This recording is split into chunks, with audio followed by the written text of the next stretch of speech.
Good morning, students. Today we are going to start a new topic, that is genetic code. In the previous topic, we have already discussed about replication of DNA, then we have discussed about transcription of DNA into RNA, both in case of prokaryotes as well as eukaryotes.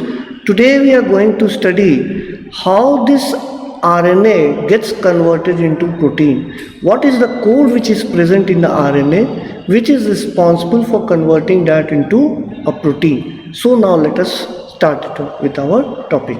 Now let us start with our topic as such. See, this is a genetic code, you can see. Okay, now let us start with this.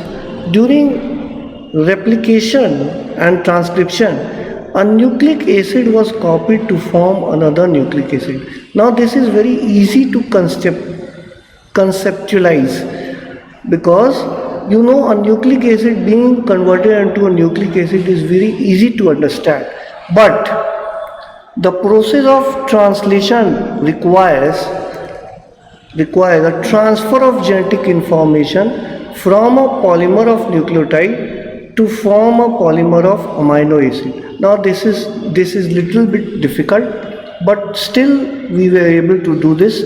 Genetic code is actually present on mRNA.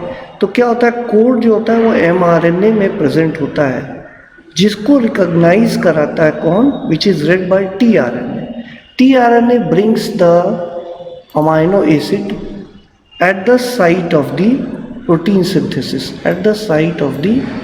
synthesis. इसको लाने का काम करता है tRNA. सबसे पहले George गेमो ने ये कहा था कि since there are only 4 bases and they have to code for 20 amino acids. Let me tell you, it is 20 amino acids which are actually present to form a protein, and the code should actually have a combination of bases. अगर मान लीजिए एक base एक code की तरह act करता और एक अमाइनो एसिड फॉर्म करता, तो टोटल सिर्फ 4 अमाइनो एसिड ही फॉर्म होते, और हमें टोटल चाहिए 20 अमाइनो एसिड.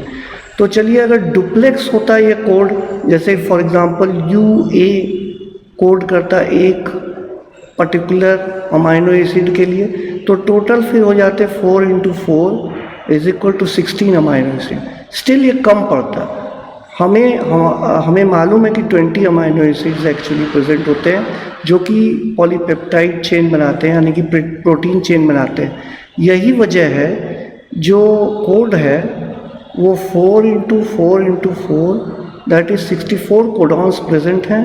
और ये कोड जो होता है वो ट्रिप्लेक्स होता है, यानी कि 3 न्यूक्लियोटाइड मिलके एक अमाइनो एसिड को कोड करते हैं, 1 अमाइनो एसिड को कोड करते हैं. Okay, now let us start with the genetic code. Now देखिए, ये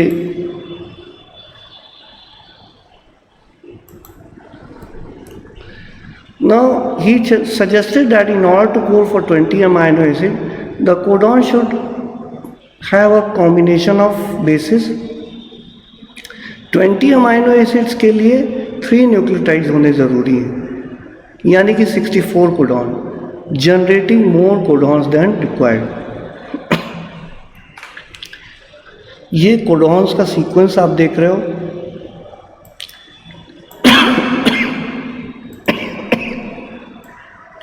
तीन स्टॉप कोडॉन्स हैं यहाँ पे, UAA, UAG और UGA, जो आपको दिख रहे हैं. यानी कि 61 codons they code for 20 amino acid. इसका एक और मतलब ये हुआ कि एक से ज़्यादा कोडॉन एक ही अमाइनो एसिड को कोड करते हैं. As you can see this from the figure. UUU also code for phenylalanine and UUC also codes for phenylalanine. Then you can see here UUA also codes for leucine, UUG also codes for leucine. Then you see here CUU leucine को code करता है, CUC भी leucine को code कर रहा है, CUA भी code कर रहा है, CUG भी कर रहा है. Now अगले टॉपिक पे, now let us talk about transfer of genetic information in brief. देखिए, transfer of genetic information in brief. Okay, now you see this is actually DNA. ये डीएनए है और ये बनाता है, रेप्लिकेट करता है पहले और अपना एक नया स्ट्रैंड बनाता है, फिर ट्रांसक्राइब करता है प्रोसेस ऑफ ट्रांसक्रिप्शन से, तो ये बनता है आरएनए. और यही आरएनए को रीड करता है ट्रांसफ़र आरएनए, देखता है कौन से कोड उसमें प्रेजेंट हैं और उसी तरह से अमाइनो एसिड को लेकर आता है at the site of protein synthesis. As you can see here, यहाँ पे देखिए ये प्रोटीन पॉलीपेप्टाइड चेन फॉर्म हो रही है. Polypeptide chain is being formed. Okay, now let us discuss about the salient features of the genetic code. Genetic code के salient features को हम लोग देखेंगे. तो फर्स्ट देखिए, codon is triplet. Codon triplet है. 20 कोडॉन्स, 20 अमाइनो एसिड के लिए कोडॉन्स प्रेजेंट है. 3 कोडॉन ऐसे हैं जो कि किसी भी तरह का अमाइनो एसिड को कोड नहीं करते और ये स्टॉप कोडॉन कहलाते हैं. कौन कौन से हैं? UAA, दूसरा है दूसरा है UGA और तीसरा है UAG. 3 है UAA, लिख रहा है UAA, UGA and UAG. Okay, now second point देखिएगा, one codon codes for only one amino acid, hence it is unambiguous and specific. For example, UUU, it will always code for phenylalanine and not for any other amino acid. कहने का मतलब है कि अगर UUUA है, UUU present है, तो वो हमेशा ही फिनाइलैलेनिन को कोड करेगा और इसके अलावा किसी दूसरे अमाइनो एसिड को कोड नहीं करेगा. तो इसको हम बोलते हैं अनएम्बिगस एंड स्पेसिफिक.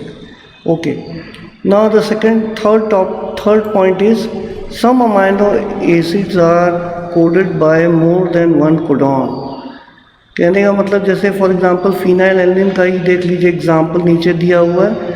UUU और UUC से, दोनों से ही फिनाइलैलेनिन कोड होता है.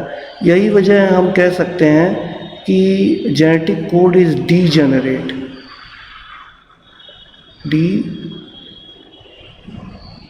Degenerate. Genetic code is degenerate. Now the fourth one is the codon is read by mRNA in a contiguous fashion. कहने का मतलब बीच में कोई भी पंक्चुएशन मार्क्स, यहाँ पे पंक्चुएशंस प्रेजेंट नहीं होता.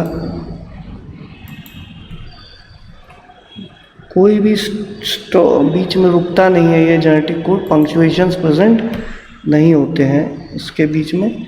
और फिफ्थ पॉइंट हमारा ये है कि जो कोड होता है वो नियरली यूनिवर्सल है. देखिए universal code is nearly universal.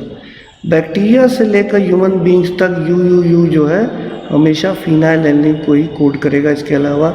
यानी कि UUU अगर ह्यूमन बींग्स के लिए भी फिनाइलैलेनिन कोड कर रहा है तो यही UUU बैक्टीरिया के लिए भी कोड करेगा.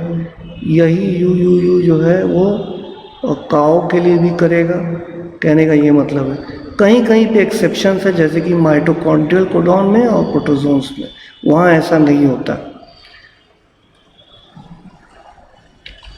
Now let us talk about the homework assignment.